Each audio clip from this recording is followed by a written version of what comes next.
Welcome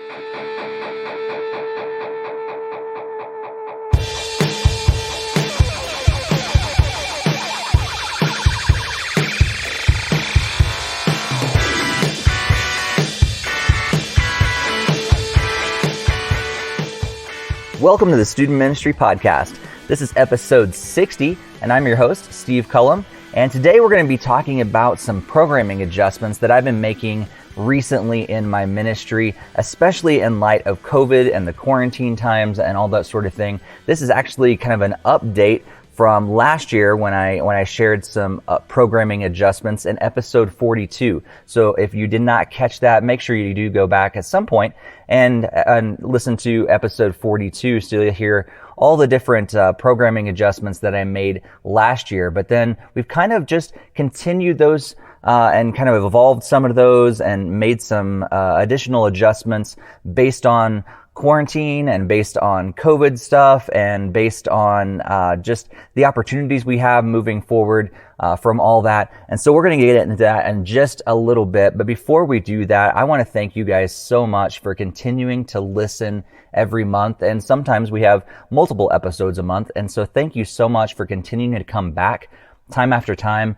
to listen to the stories, the amazing interviews that I get to do as the host of this podcast. I'm so grateful to just be able to do that. I know that podcasts like today are maybe some of these are exciting for some of you, but I know the stories and the interviews, which is really at the heart of what this podcast is all about, are what you really enjoy, and I really enjoy them as well. And so I'm just so privileged to be able to do this. And I want to just remind you guys, if you haven't subscribed yet, make sure you do that. If you haven't shared this with another youth worker that you think would enjoy it as well, make sure you do that as in addition, and we would just love that so much. And also, if you haven't left us a positive review, maybe on iTunes or any of the other podcast apps out there, or maybe even on YouTube or something, be sure to do that, because that just helps us. It helps us be found by other youth workers that are looking for podcasts like this. I also want to thank our sponsor for this episode of the Student Ministry Podcast, and that is G-Shades Youth Ministry Curriculum. G-Shades is not only a curriculum, but it's also a teaching strategy that's focused on helping students see everyday life situations through the lens of the gospel. And since the pandemic has hit so many churches hard financially, G-Shades is actually offering 6 months of their middle school and high school curriculum absolutely free. Absolutely free. Yeah, you heard that right. Free. You're going to get, in each series, you're going to get full message manuscripts, video messages, small group guides, parent guides, Instagram devotionals, games, graphic slides, and even bumper videos. All that included for free for 6 months. That's usually going to cost you about $150 or $140, but G-Shades is giving it to you for zero cost to help you win with your lead pastor while, churches around the country are trying to recover from all this pandemic. So head to gshades.org to download 6 months of free youth ministry curriculum, and be sure to tell a youth worker friend about this awesome gift so their church can get in on it too. That's gshades.org for 6 months free curriculum. Thank you so much, G-Shades, for sponsoring this episode of the Student Ministry Podcast.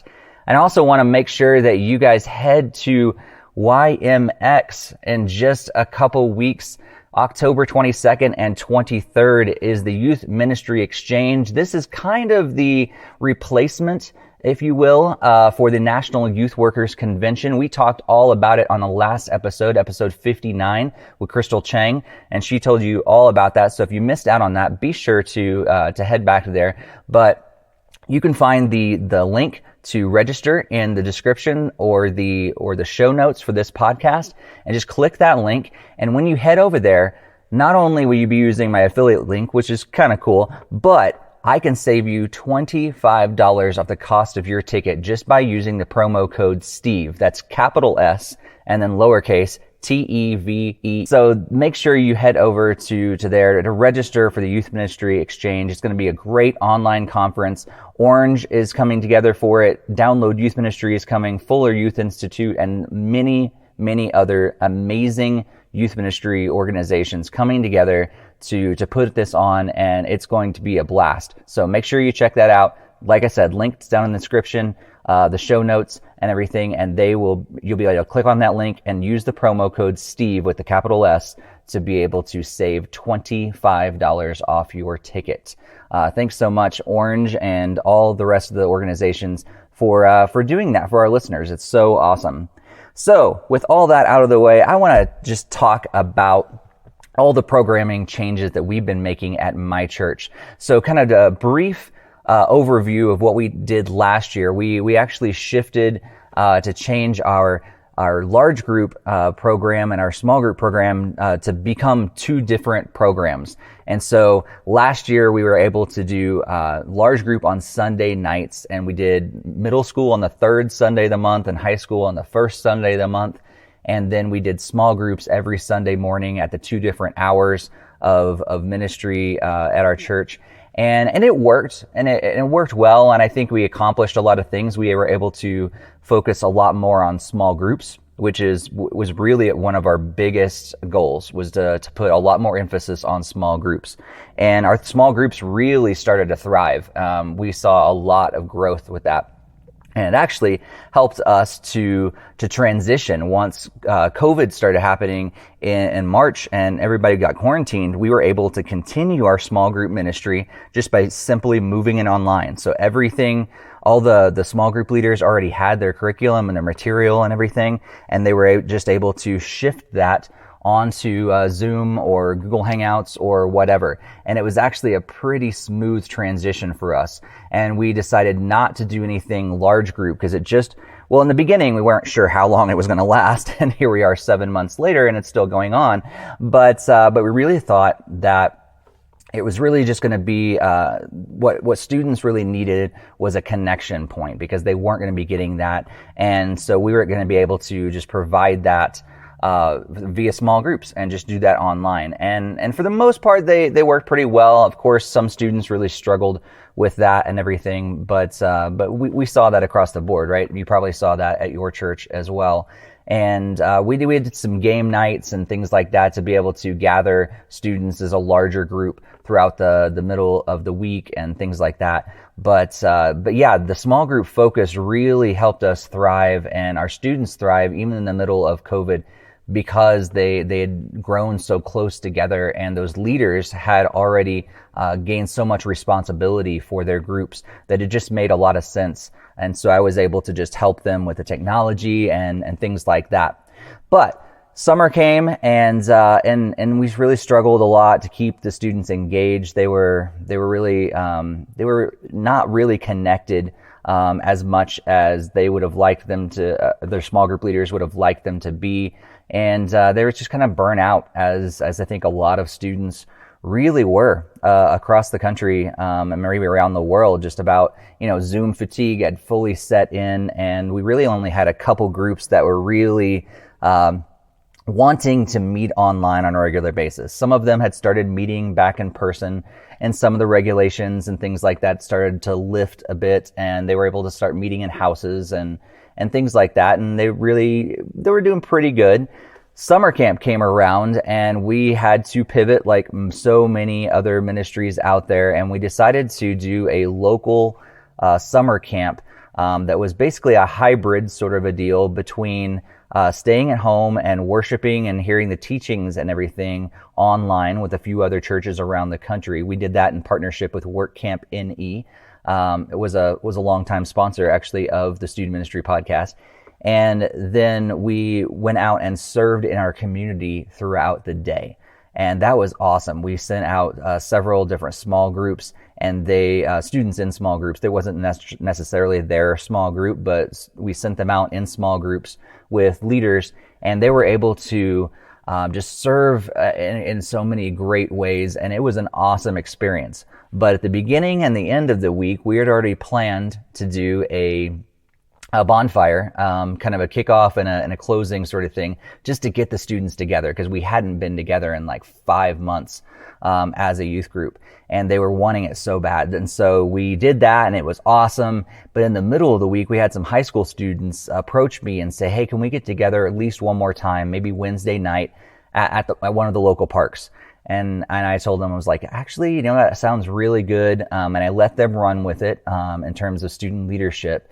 And it was a great experience. And as soon as I realized that was what was going on, like it was a possibility, went back to my direct report, our executive pastor, and said, hey, is there any possibility we could keep doing this? And so that's what we have been doing actually up until this upcoming Sunday, is meeting at the park. And so we transitioned into our new programming, which I'm going to talk about in just a second. But we've just been meeting at one of the local parks, and it's been awesome, and it's just incredible to be able to meet in person. But all of that led into several conversations that I was able to have with my executive pastor, because we were doing student ministry all on Sunday evenings at that point. We had completely detached from what we were doing for our worship services that were happening online on Sunday morning. And we were still video driven. We're still video driven at this point. We're going to be going back into the building for live streaming pretty soon. But up until that point, we were still video driven, and we had detached from Sunday morning. And honestly, that is something that I had been wanting to happen for a long time, because I really wanted, and I felt God was saying that our ministry to students on Sunday morning needed to look like kids, like students and families involved and attending, and also like just being fully involved in worship on a regular basis, because we had kind of found that separation when we were doing programming and worship was happening at the same time. A lot of students weren't getting plugged in, but also giving students a place to serve. And that's been huge on a lot of our staff's just minds about getting teenagers to serve in our church. And so attending worship and serving were two really, really big reasons of why I always wanted to get our ministry, specific ministry for students, off of Sunday morning. Even the Fuller Youth Institute talks about those two things being two of the big reasons why students continue in their faith post high school, is intergenerational worship and serving in the church, using their gifts to give back. And so we really wanted to focus on that. And all of a sudden, COVID just allowed us to make that change. And so here's what our programming is going to look like, actually does look like moving forward. As we said, we have shifted everything to Sunday evenings. And so on the first Sunday of the month, we have our large group ministry.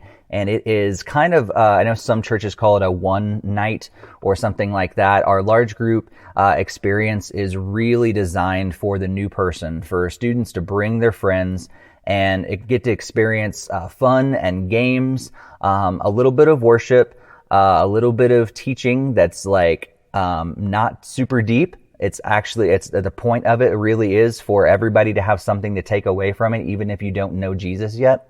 And we're going to try to incorporate service and service projects and things like that on those nights. But it's really just kind of give it a taste of a fun experience at church with a bunch of your peers. That's kind of the goal. And we really went into it thinking that we were going to run a middle school and high school ministry simultaneously. We had looked at possibly running high school on Sunday night, middle school on Wednesday night.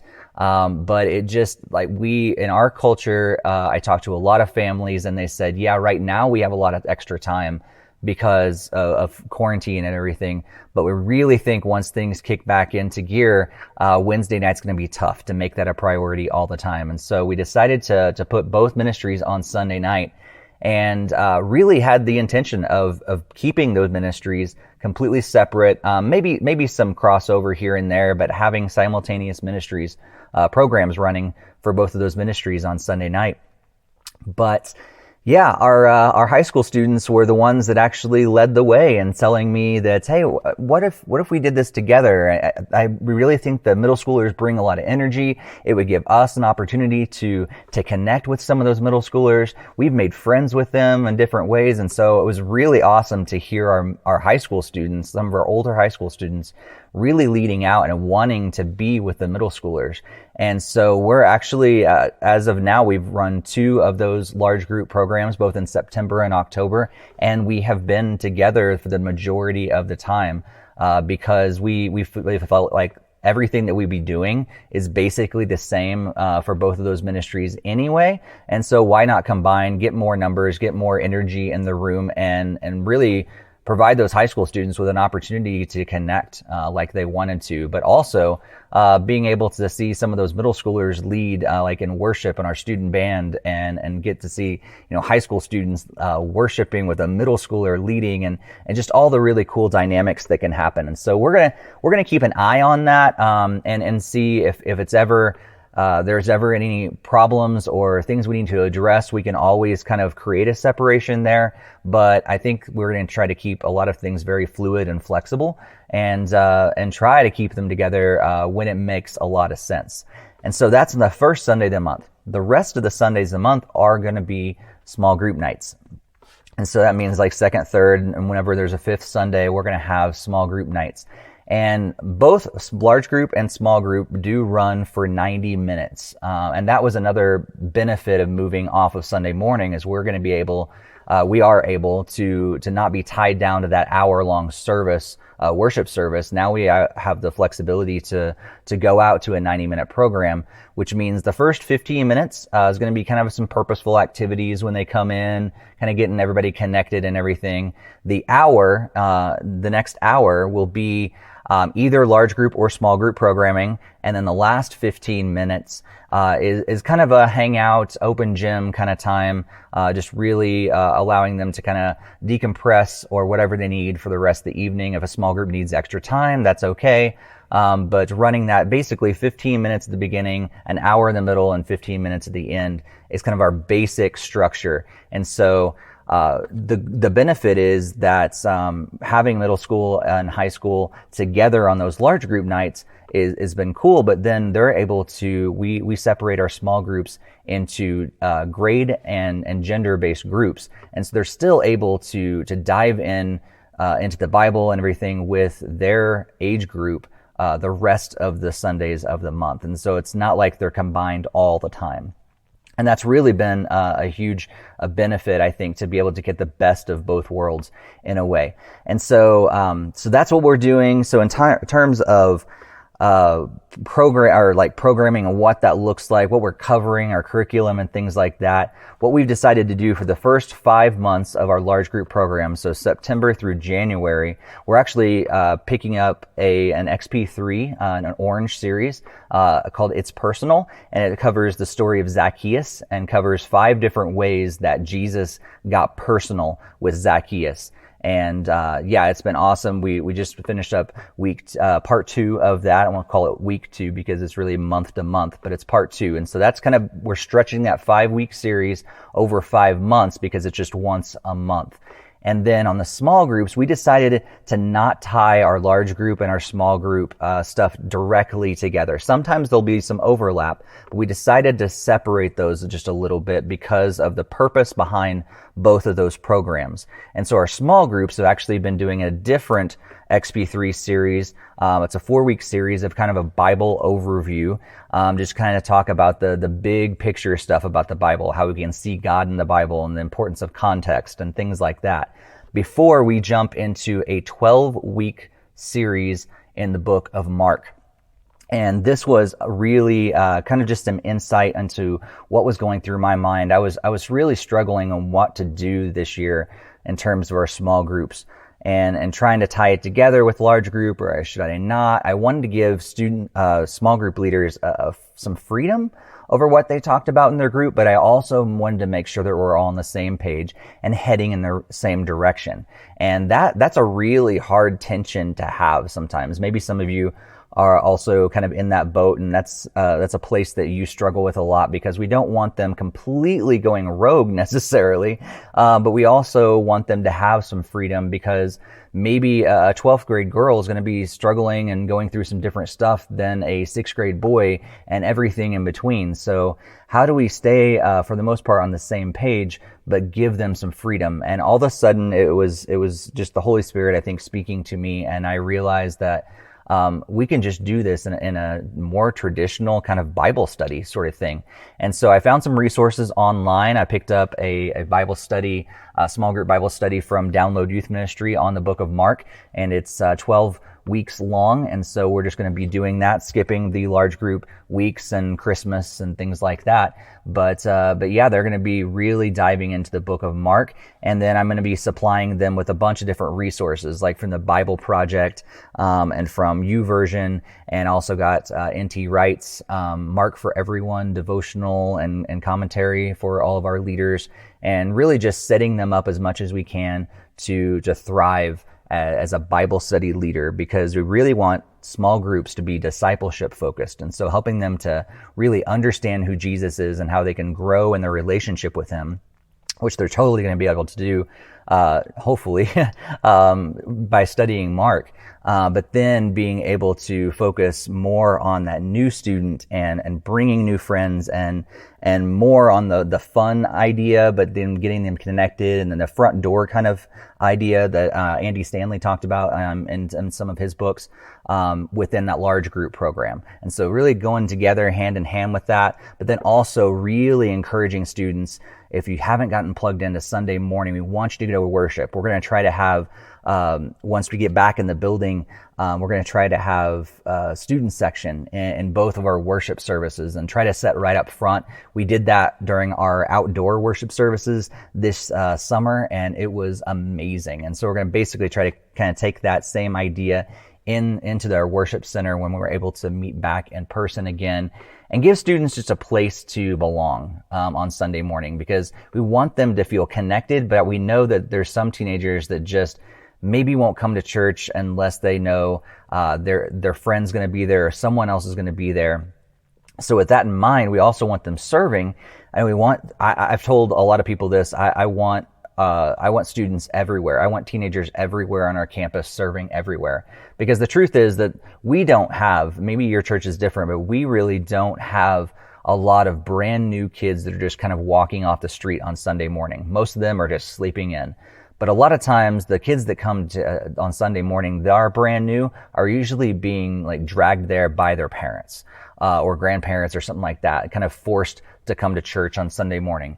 And so I've told people that I want students to be visible as soon as they step into, or they drive into our parking lot, that they're out there in the parking lot greeting people. As soon as they step through the door, they see teenagers greeting, they see teenagers like on the stage and in kids ministry and in check-in and all these different aspects of our church serving. So number one, our students are finding a place to use their gifts and their talents and everything for God and his church, but also that new students, when they step in, all of a sudden they feel comfortable. And they say, well, maybe I can stick around because another teenagers are here. And I see another one, and all of a sudden I don't feel alone anymore. And I feel like maybe this is a place for me too.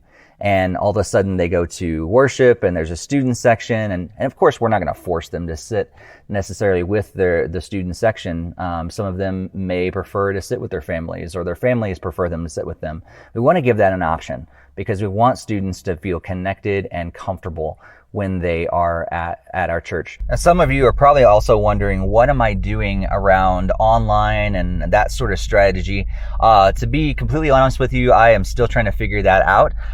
It's one of those things that is continually changing and everything. So maybe at some point after I maybe come to a better idea, I'll update you guys on a future episode or on my blog, just to let you know what we're doing. But right now, what we're going to be doing is we're going to be live streaming our large group nights, at least the worship and teaching nights, when we have just a normal kind of worship kind of set and a teaching set. We'll live stream those. Right now we're looking at Instagram, but I feel like most of our students are on Instagram. It's really easy to live stream there. It doesn't allow you as much freedom, but I feel like a lot of students there, it's really simple. It alerts people when you go live. And so we're going to try Instagram right now. And then on our small group nights, students have an opportunity to join their small group leaders and their small groups via Zoom or FaceTime or something like that. So even if they can't be there in person, they can still tune in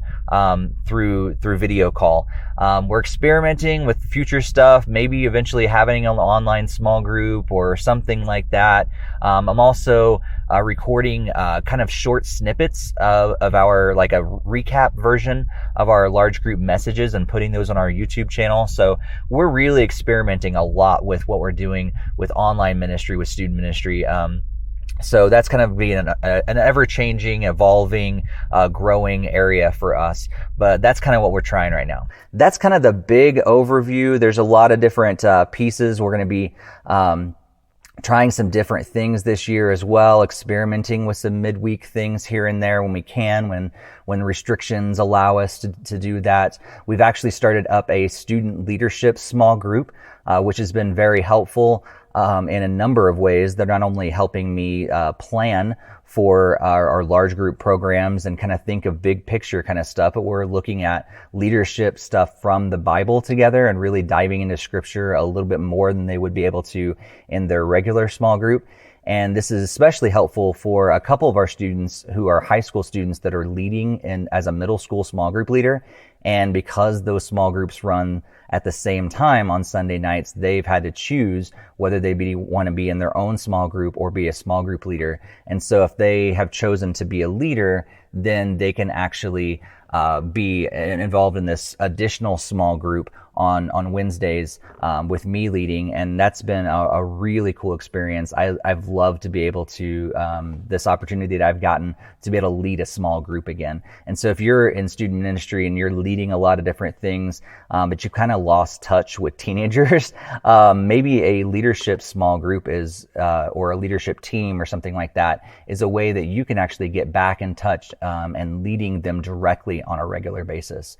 And then we're going to experiment with some different parent ministry things this year, and parent groups and prayer nights and worship nights and service projects. We have no idea what winter camp is going to look like this year because of all the COVID stuff and everything like that. I'm sure a lot of you are still kind of wondering what is going on and everything too, but that's just a brief, probably not necessarily brief, an extensive overlook at what our ministry looks like this year and how it's been able to change because of COVID and just kind of accelerated some of those changes that I really thought were going to take years and years to make. And all of a sudden, God just opened the door during this COVID time for me to be able to move ministry all the Sunday evening, and just the freedom that we're going to be able to get from that is really, really exciting. But then also the opportunities for students to get more involved and plugged in on Sunday morning has been really exciting too. So thank you guys so much for listening to me ramble on today. Honestly, I wasn't sure, sometimes I don't like doing, honestly, these podcasts, just me talking for like 20 something minutes. It's not something I really think that you guys would enjoy, but if you do, let me know. I can try to do this more, and I can try to kind of just take a certain topic or something like that. So if you enjoy just hearing my thoughts and my experience on certain things, be sure to let me know. But we're going to definitely continue the interviews. This is, I think, not going to be a regular thing. I just wanted to kind of give you an update today, just because there has been a lot of different changes, and I know you're going through changes, and sometimes it just helps to hear what other ministries are experiencing and what they're going to be going through and how they've changed and everything. But before we wrap up, I want to thank our sponsor for this episode. Again, G Shades is a youth ministry and teaching strategy and curriculum. It's focused on helping students see everyday life situations through the lens of the gospel. You can get 6 months free curriculum just heading to gshades.org. 6 months free. Thank you so much, G Shades, for sponsoring this episode of the Student Ministry Podcast. And also be sure to head over to the link that's going to be found in the podcast notes here, because that's the link for Youth Ministry Exchange that's going to be happening here later in October 2020. Make sure that you click that link, because that's my affiliate link. That's kind of cool. But also, to save $25, use that discount code STEVE with the capital S. Steve. And the discount code, you're going to save $25 off your ticket. And thank you so much, Orange, for making that happen. Thank you guys for being here. If you have not followed the Student Ministry Podcast on social media or myself, be sure to do that. We're at StuMenPod on Twitter, at the Student Ministry Podcast on both Instagram and Facebook.